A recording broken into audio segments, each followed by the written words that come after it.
Je viens te partager le mudra de l'ancrage. Je pensais avoir fait un live et à ce que ça se publie derrière. Ça marche visiblement pas. C'est pas grave. Donc je te fais sous format d'un réel le mudra de l'ancrage.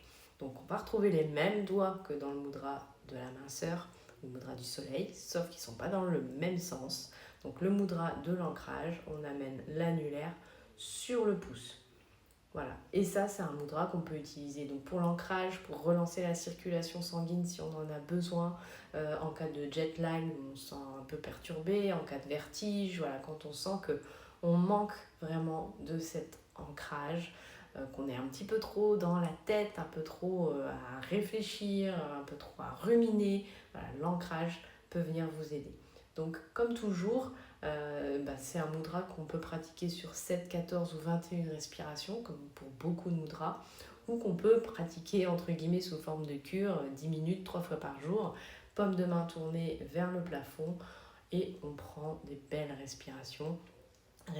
Respirer en conscience, c'est mieux. Après, voilà, on peut aussi tout simplement le pratiquer comme ça, même si on est en train, entre guillemets, de faire autre chose. Évidemment, c'est mieux de se consacrer au mudra, c'est mieux de le faire en conscience, c'est mieux de prendre 2-3 minutes pour soi. Maintenant, des fois, dans l'urgence, on peut se sentir un peu perturbé, on peut être en réunion, par exemple, voilà, sous la table, on peut faire ce mudra-là si on sent que voilà, on a besoin de revenir dans notre corps, dans nos pieds, dans nos racines, pour retrouver de l'énergie et éviter aussi toute cette rumination mentale. Voilà, donc je le remontre, c'est bien l'annulaire sur le pouce.